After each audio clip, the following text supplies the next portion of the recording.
All right, good afternoon, everybody. Welcome into what is essentially an emergency show on the Five Reasons Sports YouTube channel.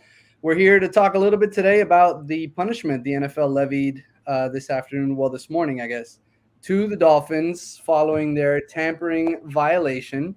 To talk us through it, we've got Five Reasons Louis Sung and 3 yards per carry Alfredo Arteaga. I'm David Fernandez. We're going to talk you through it all. Guys, what did you think about this haymaker that was landed on the Dolphins today? I'll go first if you want. It was unexpected because we were dealing with Preston Williams essentially confirming that he's not happy this morning, and then wondering, what's going to happen with him going forward. And we're watching practice, and they're having a pretty good practice. And some of the offensive linemen that haven't had a very good run here as of late, namely Austin Jackson, were having a very good practice. They were running the ball. Offense was looking sharp. And then the story broke. Nobody knew about it. It just broke online somewhere, and it just trickled down to the media, and we heard about it. And I guess the consensus in the media room was, it was mixed. Like, some expected something similar to this, others didn't expect this at all. If you just look back at their history as far as what they've given out as penalties for tampering in 2016, the Chiefs were caught tampering with then free agent wide receiver Jeremy Maclin. They were charged a third-round pick and a sixth-round pick. That was a free agent wide receiver in an off-season a few days before they were allowed to talk to him. Okay, they fined the team $250,000. They fined Andy Reid $75,000. They fined the general manager $25,000. They took away a third and a sixth from the team. If you just move it over and you look at what the Dolphins did in this case, it's 2 tampering cases in 3 different instances. Right. You got to think that the punishment is commensurate with that punishment that they gave the Chiefs in 2016. So you got to kind of think that the punishment is absolutely fair. And I guess that's why there is no appeal or no, although we're going to get into why there is no appeal, but there is no outcry from the Dolphins today about that punishment, although their statement seems to say that they don't agree with it. I mean, of course, they're not going to agree with it. They're sorry, Louis. This was the tweet that Schefter put out here late this morning, and then it kind of snowballed from there. Louis, you were saying? No, I was just going to say, of course, they're not going to agree with it. They're not going to. Ross is not going to admit that he did what he did. Like, there's this old saying that you never give up the con. If you're going to do something, if you know that it's not something you're supposed to do, then you're never going to admit and say, oh, yeah, I'll put my hand up. Oh, I totally did that. They're always going to try to say, we don't agree with it. We don't appreciate the results, but they will go ahead and say, however, we accept that it happened and it is what it is, which, considering what they did, and this is something that I had predicted way back when I was on Dono's show, when the news of Brian Flores' lawsuit first came out in the first place, when this whole tampering allegation was brought out in the first place, I said straight up, if any of it proves to be true, the Dolphins are going to be punished big time. And now several months later, it turns out here we are, and the Dolphins lost one of their first round draft picks, which was big time insurance for the Tua Tagovailoa case, and a third round pick for the year after that. So now the Dolphins are going to have to, just speaking strictly in football terms, they're going to have to hope that Tua pans out, because now their insurance policy is gone. Right. It's an interesting point that you make there, and we'll get into that here in a second. This is what Ross put out earlier today. The independent investigation cleared our organization of any issues related to tanking and all of Brian Flores' other allegations. As I have said all along, these allegations were false, malicious, and defamatory, and this issue is now put to rest. With regards to tampering, I strongly disagree with the conclusions and the punishment. However, I will accept the outcome, because the most important thing is that there be no distractions for our team as we begin an exciting and winning season. I will not allow anything to get in the way of that. So he seemed to, at least want to sort of maybe move on beyond this. He's kind of throwing a blanket out there that, it's fine. Everything is fine. Obviously, we're fine at this point. But those allegations came through. Alf, as you mentioned, it was dealing with 3 different instances from 2019 through 2020. And they ultimately, took what was really from the league's perspective, I guess.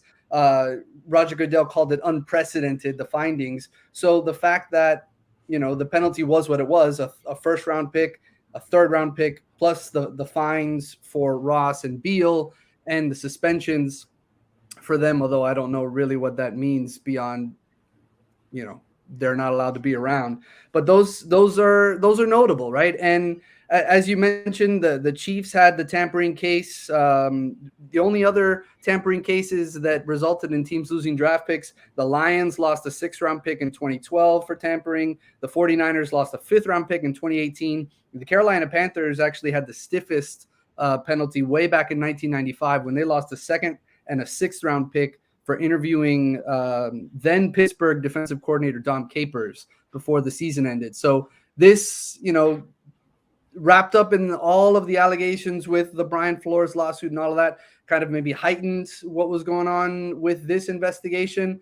It was said that the Dolphins, or I guess they came to the conclusion that the Dolphins weren't actually trying to lose games, which, is a significant finding in this regard, right? But it's interesting going forward. I mean, Alf, what do you think this means? Because Lewis brought it up. What do you think this means for the Dolphins, I guess, from a football perspective, moving forward from this?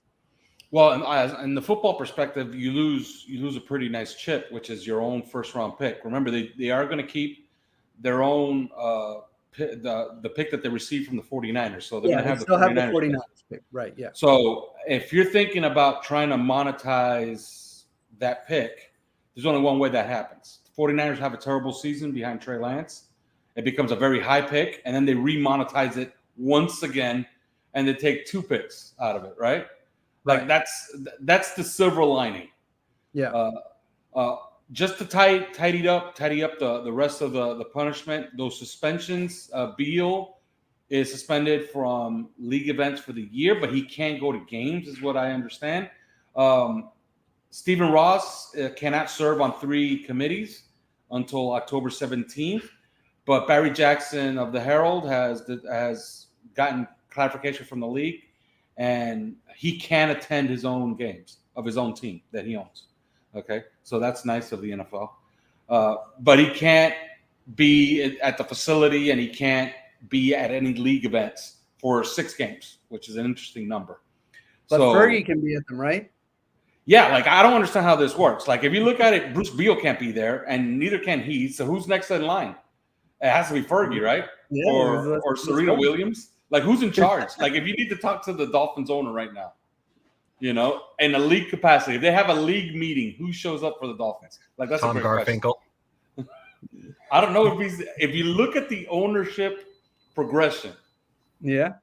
Fergie is next on the masthead of the team. I don't know. I don't know who the hell shows up, but somebody has to, I guess, if they have a league meeting. As far as I know, I checked the calendar. There are no league meetings for any time soon. So I guess we won't get to test that. But that tidies that part up. As far as the actual loss, the 3rd-round pick, you could give or take. Okay, a lot of people only care about top 100 picks. 3rd-round pick is a top 100 pick. So that's a loss. That 1st-round pick is really the only major loss. I don't care about the money or the suspensions. Okay, so if you want to remonetize that 1st-round pick, root against the 49ers. That's the only way you can do it. Yeah, you bring up the 49ers, and it's interesting because they've already made that move towards Trey Lance. They've said Trey Lance is their guy, right? So now Jimmy Garoppolo is kind of up in the air, and I know that things were sort of bouncing around for maybe the Dolphins being a landing spot for Garoppolo. DraftKings actually came out earlier this week and had Dolphins at plus 330 to be Garoppolo's next team. The only other team with shorter odds than that were the Seattle Seahawks at plus 275. There's the link between Garoppolo and McDaniel, but Louis, you were talking earlier about how this might have sort of taken away the backup plan, so to speak. If Tua fails, do you see any of this affecting either Tua this season or what the Dolphins do sort of moving forward in the quarterback regard? I mean, it gives Miami an excuse to keep Tua for one more season because they still have, like I said, like Alf said, they still have the 49ers first round pick, which means they're not completely helpless in this situation. But right. I just feel like now Tua would have to really mess things up in order to end up being replaced, because now you don't have that luxury of being able to pick, okay, here's a now player and here's a compete with Tua player. Now you have to choose. Do you want a player who can help Tua be better, or do you want a guy who can be better than Tua in your estimation? You can't have it both ways now. And just to very briefly mention something that Royal brought up. It's like, I've always had a beard. I don't know where you guys are getting this idea that I'm just now got one. It's always been here. It's been part of my persona ever since I got to 5 Reasons. But anyway, so now for Tua. And by the way, I will also say this. I personally don't feel like Tua is going to be in any danger, just based on everything we've seen at training camp, all the highlights we've seen. Alfredo's been at all the practices. He's seen what they're doing. And so far, everything that we've been told is that Tua is performing absolutely incredibly so far. So I'm not even a little bit worried that we're going to have to replace Tua this year, next year, or the year after that. It's looking like he's finally reached the point where we can say he could be our franchise quarterback, which means now all you really have to do is just pretend that next year's draft is not a special draft. I'll say this, okay? Of course, if Tua has a great season, they have a great season, none of this really matters, right? Yeah. But if Tua was not good this year, they were not going to turn over this team to a rookie in the first round. They were not going to use those picks to move up in the first round and draft a rookie. This roster is made for a veteran quarterback, okay? So if Tua does not work out, that's not where they were going to go with. The insurance was those 2 first-round picks, you're going to use them to on Tom Brady. To trade him for somewhere. Well, guess what? This is where I'm telling you that in the end, it really doesn't matter, because they tried to tamper with Tom Brady, right? Tom Brady's a free agent at the end of the season. So if Tua doesn't work out, they'll just sign him straight up. Yeah. It's become as clear as day. And you know who's also a free agent who doesn't have a contract still? Lamar Jackson. So it becomes very, very simple for them this offseason. They don't have to tamper. All they got to do is just wait till free agency comes around if Tua does not work out and just sign the guy that they want. Yeah, I think that's kind of the simplest way and best big picture way to look at it for the Dolphins. If Tua plays well and this team does what we all think it can do, then this, as you mentioned, it may all end up being a moot point. I mean, would you have wanted 2 first-round draft picks? Of course, right? Yeah. You get added flexibility. You can do a few things with trades or getting best player available on the board at that point in time. So but you're right. If Tua looks the way that we've seen him look, and the team performs the way that we hope it can perform, then all of this kind of goes to bed, hopefully, right? I mean, when you look at it, the Dolphins were docked a first-round pick and a third-round pick. Those are sort of the meaningful bits of this penalty. The only other time that the league has docked teams of first-round picks were with Spygate in 2008 for the Patriots, and then for Deflategate in 2016 for the Patriots. So they took this very, very seriously, talking about violation of league policies, of the integrity of the game. And Jeff Darlington, I saw on reported earlier today that there is no appeal allowed at this point. Alf, you had mentioned that earlier. Do you know what's going on with potential, I guess that whole appeals process?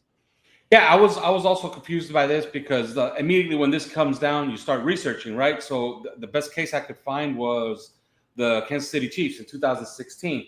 2016, they did appeal their, not the suspension, but the docking of their 3rd and 6th round pick.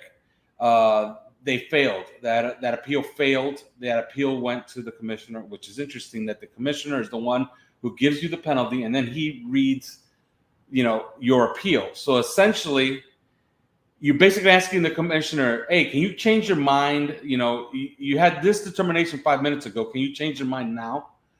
It makes absolutely no sense. I read the NFL.com's anti-tampering policy. If you read that, you can get it. It's really simple. Just Google anti-tampering policy NFL, You're going to get the PDF. The PDF is about 14 pages, and you can go through it page per page. Go to the discipline section, which is, I believe, page 9. Roger Goodell can do basically whatever he wants. There is no appeal. If he decides there won't be no appeal on this, you can't appeal because I am the only person that can do whatever I want here, then that's it. The point is moot. Now, of course, there's always a larger appeal. You could go to the courts. The surefire way to really step on your season and make a huge stink and cause a massive distraction is suing the NFL all of a sudden out of the blue for something that you probably did and you're found guilty of doing. So, yeah, if you read the policy, it's as clear as day. Roger Goodell is the only arbiter here. He's the one who decides what the penalty is, what the penalty will be, and what the penalty can be going forward. And every case is absolutely different. And he decides what is egregious and what is not. So yeah, and I mean, you make a good point there. It doesn't seem likely that the Dolphins will do anything like that based simply on what Ross says. He just wants to sort of move forward and focus on the season because the Dolphins look like they have a very competitive team on their hands. I mean, you're there every day covering training camp, 4 or 5 Reason Sports and 3 yards per carry. The reports that you have obviously been very, very positive. Really excited to hear that the offensive line, especially guys like Austin Jackson, are getting it together. I mean, I would be surprised too if the Dolphins went in a different direction other than just simply trying to move on at this point. So it's interesting to see at this point. There's no punishment for Brady. Do you make anything of that, guys, at all? They're not going to punish Tom Brady. They never punished the guy that was tampered for. Yeah, that's true. And I guess it's good to hear that Ross was ultimately exonerated for, the allegations that he paid for the team to lose games. I guess, that's obviously something that we wouldn't have wanted to hear about. But I mean, for now, with everything for now, right? Because I don't think Brian Flores is going to let this go just yet. Well, he has to let it go because it's over. If you read the statement from the NFL, it's over. And the Dolphins have been punished. You can't be punished twice for the same investigation. They already conducted their investigation. They closed it. So Brian Flores has to be happy with whatever settlement he gets out of the NFL now. Okay. So that's where we are going forward. That lawsuit will continue, and that's going to go on for a while. It'll be interesting to see what that Dolphins-Steelers matchup looks like. So that's the good news, right? The good news is it's over. It costs you a first and a third round pick, though. And forget about the money and the suspension and the embarrassment. But it did cost you a first and a third. So can we do some real quick unrelated breaking news? It's not big news. It's just a roster move. But Adam Butler was just released with a failed physical. Yeah, saw that earlier. Whenever you see a player has released with a failed physical designation, that means that he wasn't going to be able to pass conditioning tests for the entirety of the preseason. So it's a way to recover some money that you were going to pay them. The only guys who make it past that designation of failed physical has to be stars. Like, if like a Jalen Waddle or a Christian Wilkins, Jalen Phillips, somebody like that was actually injured and couldn't participate. Those are the only guys that will make it through. But a rotational player like Adam Butler, they cut him. They try to save his money. They try to replace him. That's easy. Zach Sealer, get more snaps. Boom, done. Next question. Yeah, it's not an insignificant amount of money either, right? It was like $4 million, I think they end up saving, which is not insignificant. So. Use that to pay Zach Sealer next year. All right, guys. So we touched on the NFL news, that hefty penalty that the Dolphins absorbed here today, and some breaking news with the release of Adam Butler. I think on the way out here, David, you should use it as an opportunity to promote your pre- and post-game show, which you start next week. The Dolphins actually play football next week against the Bucks, and that'll be the debut of your pre- and post-game show. Yes, sir. Yeah, the pre- and post-game show I'll be hosting, and we'll have a variety of guests throughout the season. Hopefully you guys will be here as often as possible, talking about the Dolphins heading into the game, talking about the Dolphins and how they did coming out of the game, in addition to all of the coverage that you get, obviously, at the 5 Reason Sports Network for the Dolphins. If you're not following Alf and 3 yards per carry, you're missing out on a ton of great information coming out of training camp. If you're not following Louis D. Sung on Twitter, you're missing out on Dolphins content too. So make sure that you like and subscribe, throw those notifications on so that you know when the next piece of content is coming your way. And guys, listen, we have to check our phones right now because we also might have been traded to the San Diego Padres along with everybody else during this MLB trade deadline. So we got to go make sure that happens. But we'll be back with you again, certainly pregame and postgame, as we said, and throughout the season to talk through everything that's going on with your Miami Dolphins here on the 5 Reasons YouTube channel.